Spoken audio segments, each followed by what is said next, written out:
Your cybersecurity solution is here. Introducing Pentester's Advanced Cybersecurity Suite. Ready for peace of mind? Try it for free. No credit card required. Pentester.com.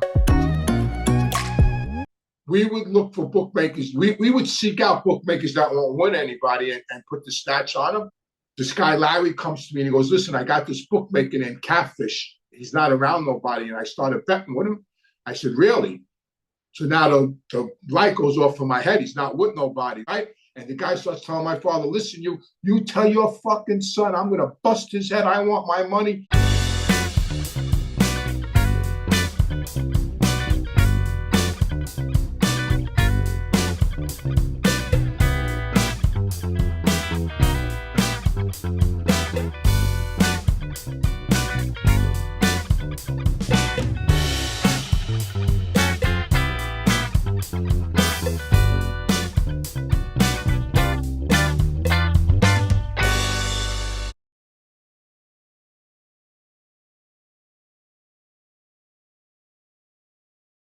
Hello, everybody. My name is Anthony Ruggiano Jr. I want to welcome everybody to Reform Gangsters. And if you like my content, please hit the subscribe button and ring the bell.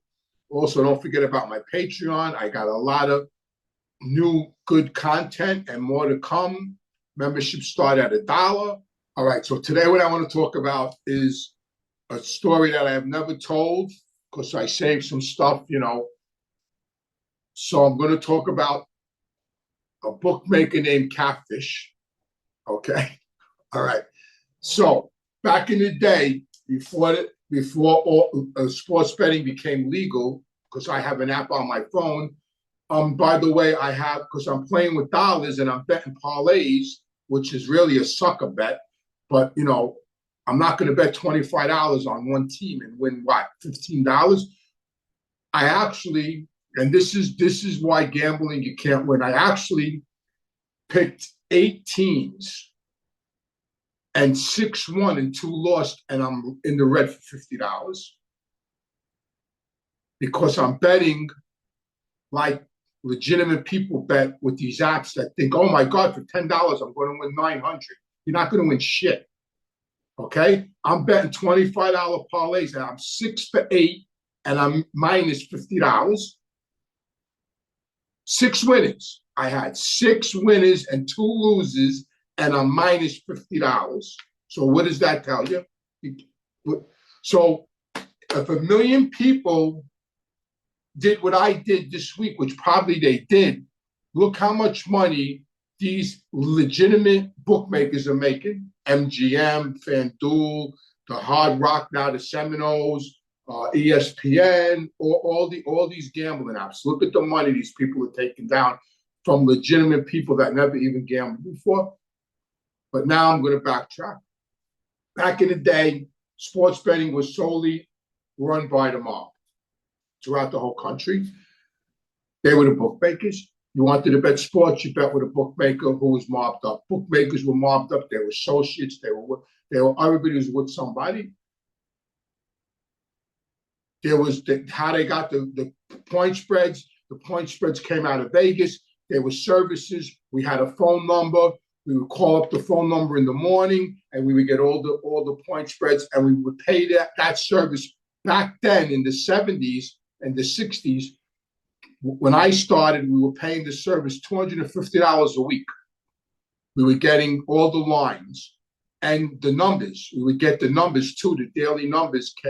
That's another story for another day, but we would get all the lines throughout the whole week: basketball, baseball, hockey, and we would pay them $250 a week. So just imagine how much money they were making, because now all the bookmakers in New York City were paying a service $250 a week, and pretty much the whole mob used one service that was coming out of Vegas, because that's where the sports books were legal. So anyway,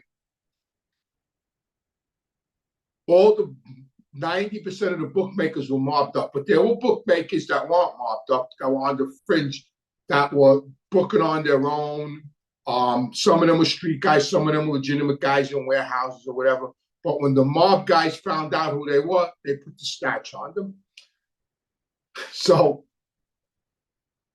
I we would look for bookmakers. We would seek out bookmakers that won't win anybody and put the stats on them. But there's this one particular incident that I was involved in. So I was just getting my feet wet in the mob. I would say I was either 18 or 19 years old. And because I was still living in the basement. I had an apartment in my father's in the basement. I wasn't married yet. So I got married at 23. But I was probably 18 or 19 years old.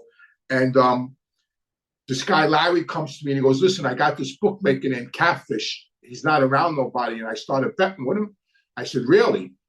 So now the light goes off in my head. He's not with nobody now. So now I tell Larry, okay, tell him you got a guy that wants to bet with him. And I want a $2,000 limit and vouch for me, right? And because he knows the deal, my friend Larry. So he goes, and this bookmaker's name was Catfish, because back then Catfish Hunter was pitching for the Yankees. So he took the name Catfish. This guy thought So Larry hooks me up with him. So how it worked back then, you would get a code. So my name was ANT, and you would get a number like 69 or whatever, and you would call up and say, this is ANT 69 and or whatever. So you had a code. So I get the number. Now I don't meet the guy, but this is all going through Larry. So I get the number, I get the code, and I call up the first week and I won a couple of dollars. I don't know, I won about maybe 500. He paid me. The next week, I won again a couple of hundred. He paid me, Larry. The third week I sent it in. I lost 2,000. I lost the limit. I didn't pay him. So now, because I didn't pay him, because now I want him to come, Larry, to bring him to me, and now we're gonna snatch him, then make him be with us, right? Because that's the deal. Somehow, some way, this guy gets my home number, right? And he calls my house. And my mother and father are sleeping. Now, he don't know who I am from a hole in the wall, this guy. Some way he finds out my name and he gets my number. Not from Larry. I don't know how. To this day, I don't know how this guy got my phone number. Calls my house, and my mother answers the phone. And he tells my mother, you tell your son this is Catfish. I'm going to come there. I'm going to bust his head. I want my money. And my mother gets nervous and says, hold on a second, and wakes my father up, right? And he gives my father the phone. And the guy says, who's this? And my father goes, this is Anthony's father. My father's cool, right? And the guy starts telling my father, listen, you tell your fucking son, I'm going to bust his head. I want my father goes, oh, man, please don't hurt my son. I'll pay you the money. Could you meet me today? And the guy goes, yeah, where do you want me to meet you? I want my money. So my father goes, well, listen, there's a cafe on Liberty Avenue. If you could come there, I'll pay you the money. Please don't hurt my son. And my father hangs up, right? Now we're in Cafe Liberty and waiting for Catfish to come, right? The door opens and this husky guy walks in, right? And he walks up to the counter, and now there's a payphone on the wall in Cafe Liberty. There was a payphone on the wall right near where the bar was.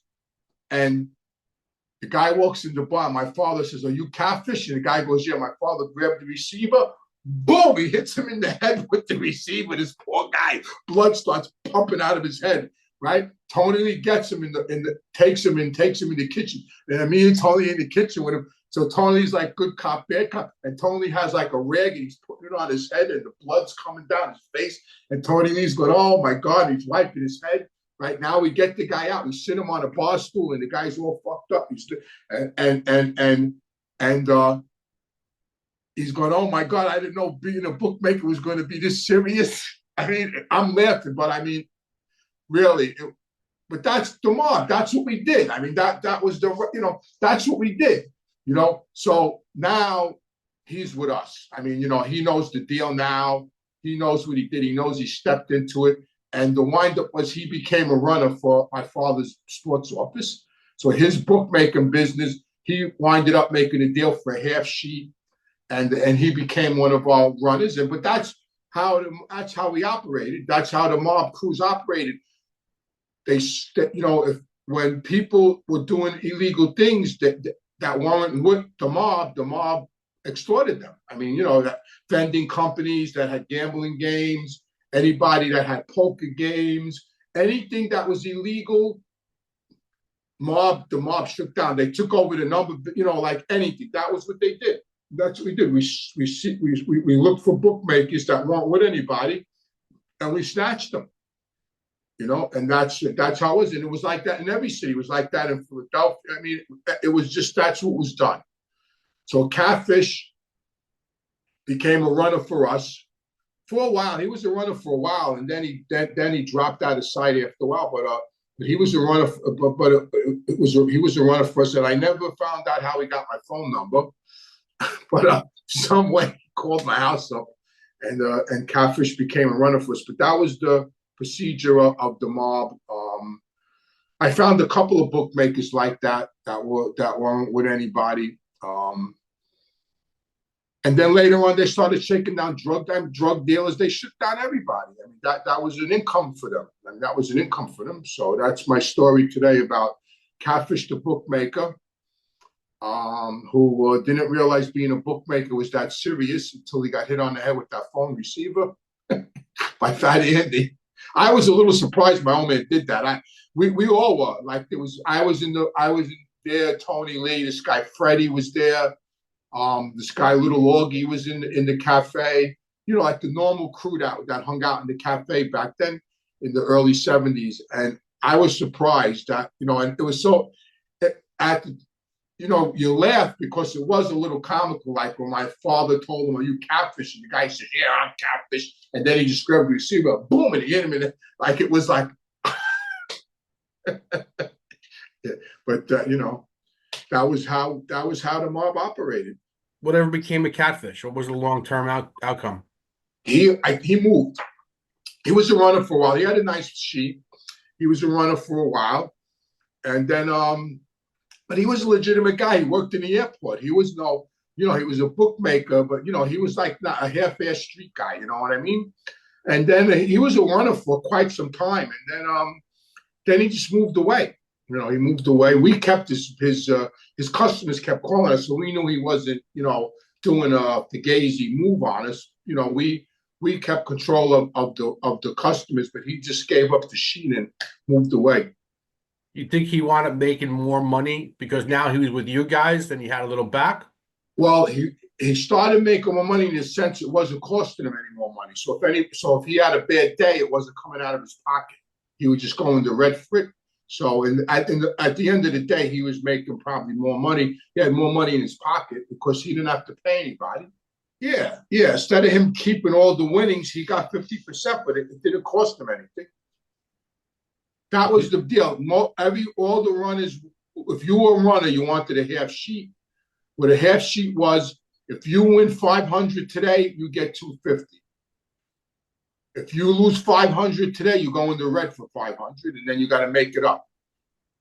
So that's what a half sheet is. So it don't cost, but you're responsible for the money. If you have 10 customers and 3 of them stiff you got to come up with the money.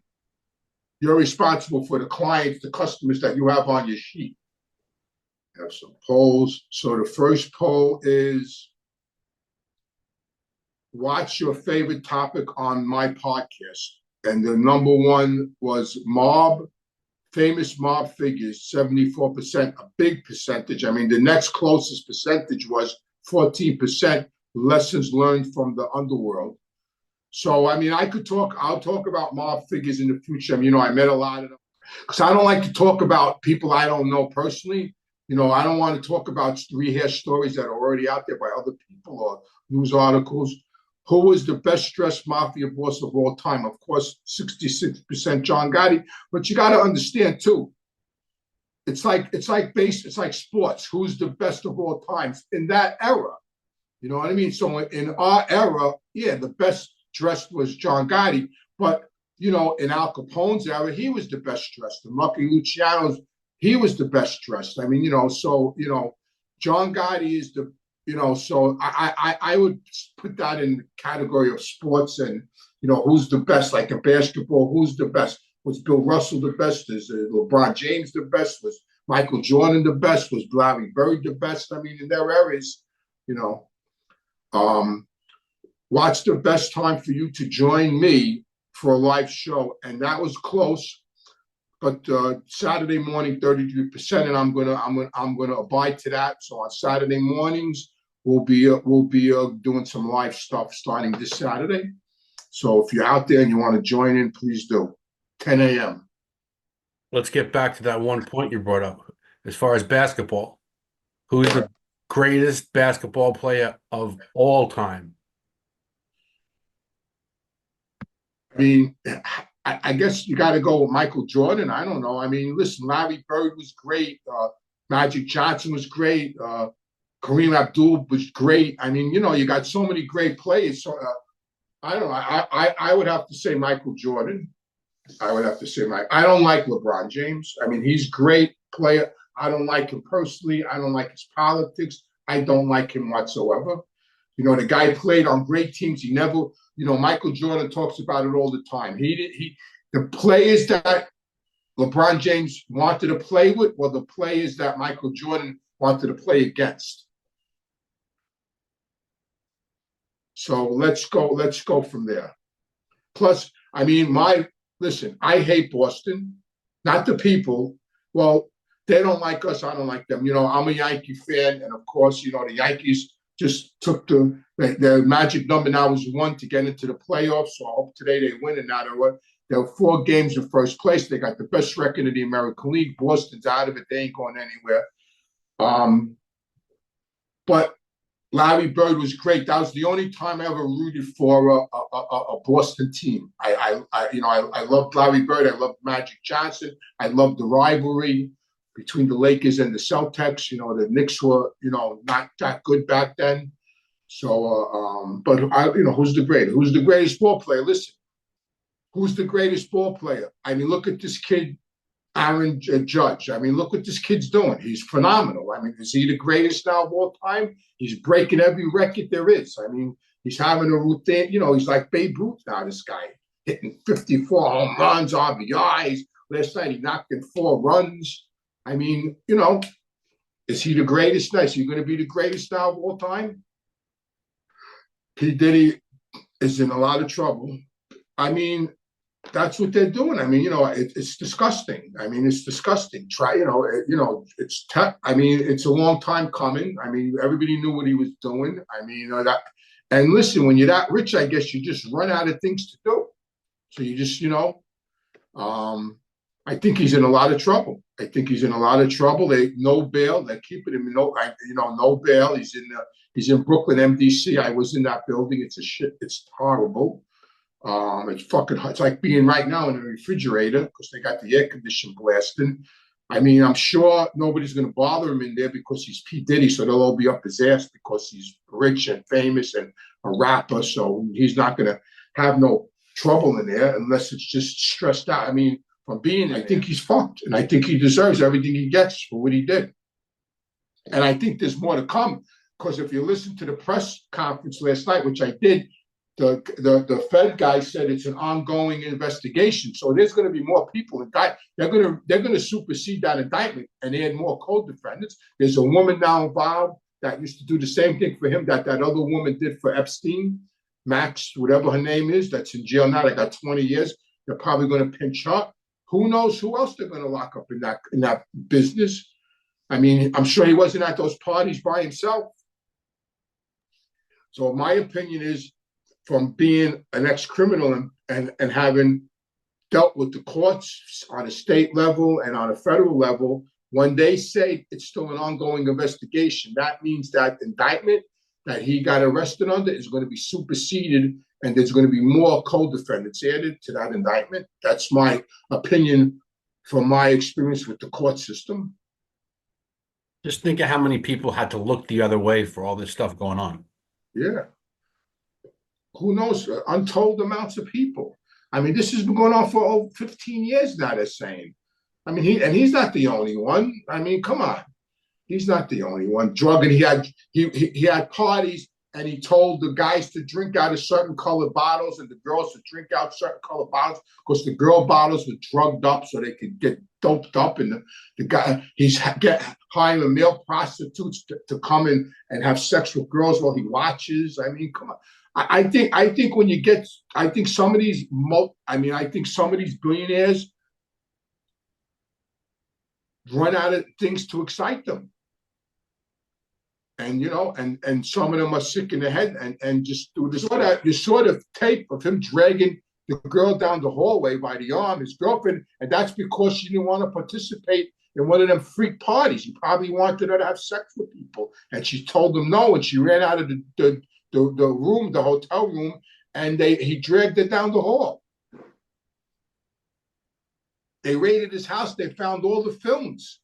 How's he going to get around that? They found the films of the parties. He was filming the parties. And I don't even know who his lawyer is. I mean, he's got this lawyer. I never heard of him. I would figure him to hire like high-end mob lawyers, you know, like criminal lawyers. I never heard of the lawyer he's using for this case. But you know, the lawyer's happy because God only knows how much he's going to take off him. Yeah. The lawyer's going, thank you, Jesus. I have something in 2 weeks. I'm going to bring my daughter on. She already agreed to it. And we're going to talk about the dark side of the mob, about how the mob, her grandfather and father being mobbed up affected her. So she's going to come on as a guest in 2 weeks. So I want to thank everybody for tuning in. My name's Anthony Ruggiano Jr. Don't forget to subscribe to the Reformed Gangster Podcast. Hit the button to ring the bell. Also, don't forget about checking out my Patreon. A lot of good content, new content coming. Membership started $1. Don't forget about my merch. Get a mug, get a shirt, get a hat, and see you soon.